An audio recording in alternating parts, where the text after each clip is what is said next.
जय माता दी फ्रेंड्स, कैसे हैं आप सब। आशा करती हूँ सभी बहुत अच्छे होंगे। मैं पूजा वेलकम करती हूँ आप सभी का आपके अपने यूट्यूब चैनल अंकित वास्तु ज्ञान में। फ्रेंड्स, नवरात्रि के चौथे दिन में श्री दुर्गा सप्तशती के 5वें, 6वें, 7वें और 8वें अध्याय का श्रवण किया जाता है।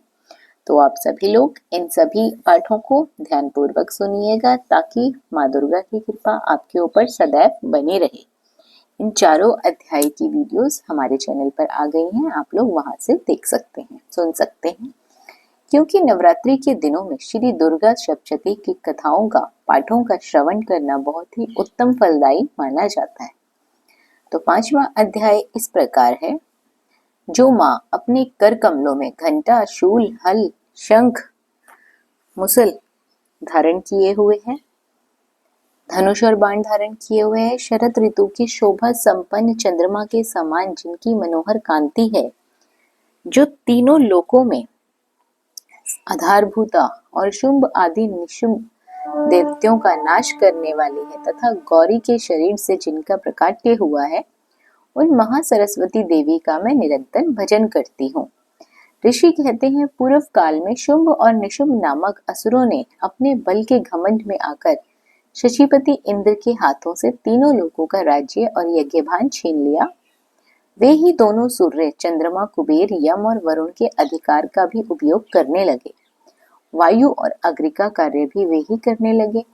उन दोनों ने सब देवताओं को अपमानित करके राज्य भ्रष्ट, पराजित तथा अधिकारहीन करके स्वर्ग से निकाल दिया। उन दोनों महान असुरों से तिरस्कृत होकर देवताओं ने अपराजिता देवी का स्मरण किया और सोचा, जगदम्बा ने हम लोगों को वर दिया था कि आपत्ति काल में स्मरण करने पर मैं तुम्हारी सब आपत्तियां तत्काल ही नष्ट कर दूंगी।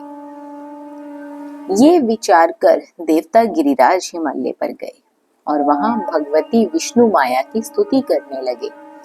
देवता बोले, देवी को नमस्कार है, महादेवी शिवा को सर्वदा नमस्कार है, प्रकृति एवं भद्रा को प्रणाम है। हम लोग नियम पूर्वक जगदम्बा को नमस्कार करते हैं, रौद्रा को नमस्कार करते हैं, नित्य गौरी एवं धात्री को बारंबार नमस्कार करते हैं। ज्योतिषमय चंद्र रूपिणी और सुख स्वरूपा देवी को सत सत प्रणाम है। शरणागतों का कल्याण करने वाली बुद्धि एवं सिद्धि रूपा देवी को हम बारंबार नमस्कार करते हैं। राजाओं की लक्ष्मी तथा शर्वाणी यानी कि शिव पत्नी स्वरूपा आप जगदम्बा को बार बार नमस्कार है।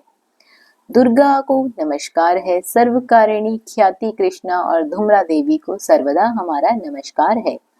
अत्यंत सौम्य तथा अत्यंत रौद्र रूपा देवी को भी हमारा नमस्कार है।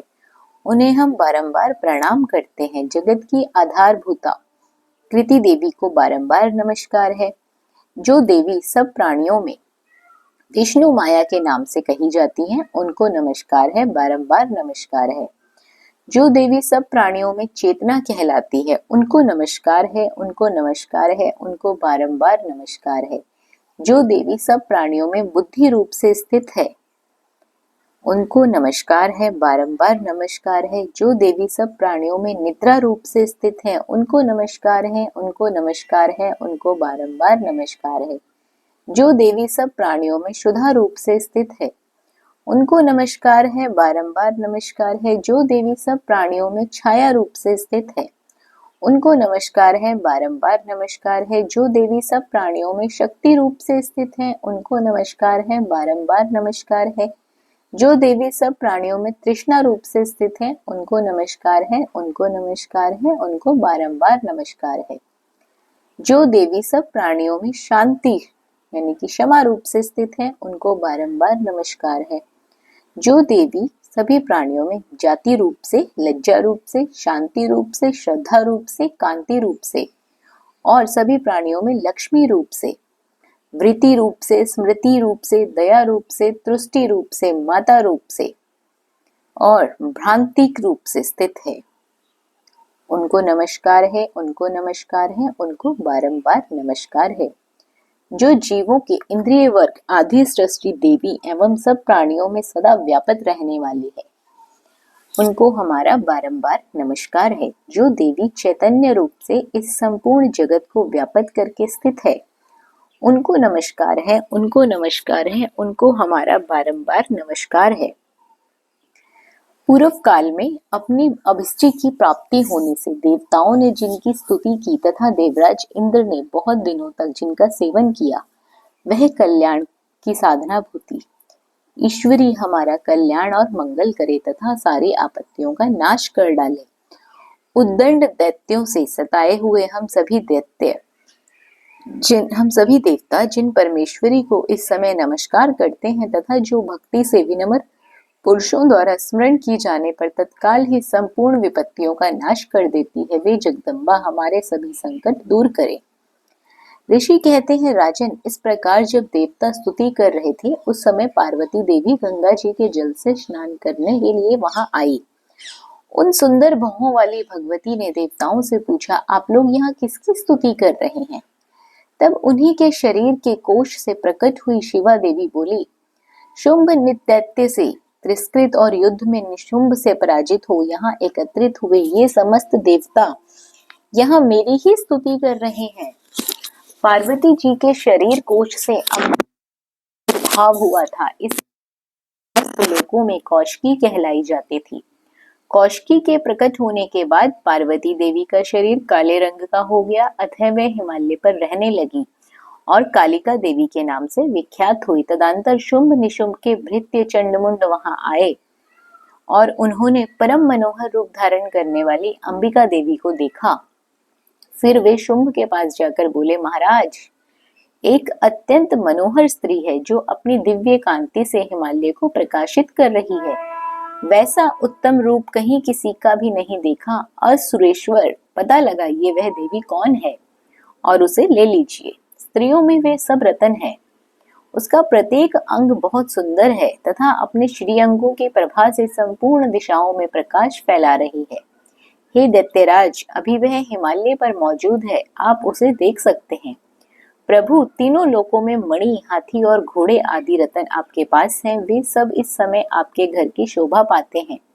हाथियों में रतनभूत ऐरावत, यह परिजात का वृक्ष, यह उच्च स्वर घोड़ा, यह सब आपने इंद्र से ले लिया है। हंसों से जुता हुआ यह विमान भी आपके आंगन में शोभा पाता है।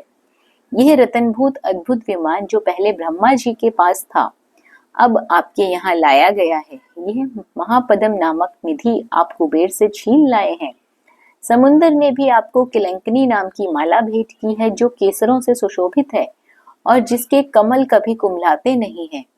स्वर्ण की वर्षा करने वाले वरुण का छत्र भी आपके घर में शोभा पाता है तथा यह श्रेष्ठ रथ जो पहले प्रजापति के अधिकार में था, अब आपके पास मौजूद है। दैत्येश्वर, मृत्यु की उद्दत क्रांति नामक शक्ति भी आपने छीन ली है तथा वरुण का पाश और समुद्र में होने वाले सब प्रकार के रतन आपके भाई निशुंभ के अधिकार में हैं।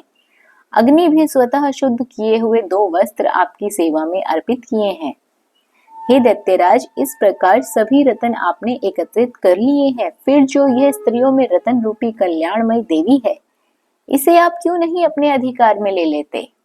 ऋषि कहते हैं, चंडमुंड के ये वचन सुनकर शुंभ ने महादैत्य सुग्रीव को दूत बनाकर देवी के पास भेजा और कहा, तुम मेरी आज्ञा से उसके सामने ये सब बातें कहना और ऐसा उपाय करना जिससे प्रसन्न होकर वह शीघ्र ही यहाँ आ जाए।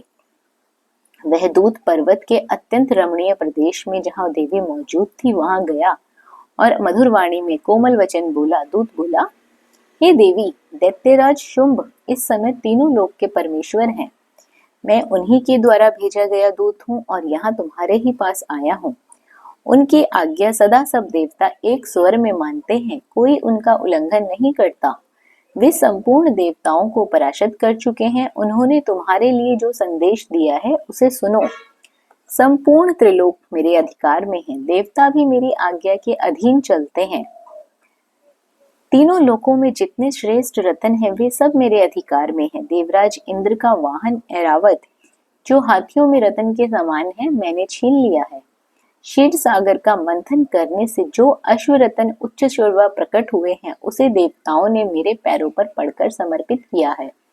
हे सुंदरी, उनके सिवा और भी जितने रतनभूत पदार्थ देवताओं, गंधर्वों और नागों के पास हैं, वे सब मेरे ही पास आ गए हैं। हे देवी, हम लोग तुम्हारे संसार की स्त्रियों में रतन मानते हैं, अतः तुम हमारे पास आ जाओ, क्योंकि रत्नों का उपभोग करने वाले हम ही हैं। चंचल कटाक्षों वाली सुंदरी, तुम मेरे भाई महापराक्रमी निशुंभ की सेवा में आ जाओ, क्योंकि तुम रतन स्वरूपा हो। मेरा वरण करने से तुम्हें तुलना रहित महान ऐश्वर्य की प्राप्ति होगी। अपनी बुद्धि से ये वचन सुनकर तुम मेरी पत्नी बन जाओ। ऋषि कहते हैं, दूतों ने जब ये कहने पर कल्याणकरी भगवती देवी, जो इस समय जगत को धारण करती है, मन ही मन गंभीर भाव से मुस्कुराई और इस प्रकार बोली। देवी ने कहा, दूत, तुमने सत्य कहा है, इसमें तनिक भी मिथ्या नहीं है। शुंभ तीनों लोकों का स्वामी है और निशुंभ भी उसके समान पराक्रमी है, किंतु इस विषय में मैंने जो प्रतिज्ञा कर ली है उसे मिथ्या कैसे कर दूं? मैंने अपनी अल्पबुद्धि के कारण पहले से जो प्रतिज्ञा कर रखी है उसे सुनो। जो मुझे संग्राम में जीत लेगा, जो मेरे अभिमान को चूर्ण कर देगा तथा संसार में जो मेरे समान बलवान होगा, वही मेरा स्वामी होगा। इसीलिए शुंभ अथवा महान दैत्य निशुंभ स्वयं ही यहाँ पधारे और मुझे जीतकर शीघ्र ही मेरा प्राणी ग्रहण करे।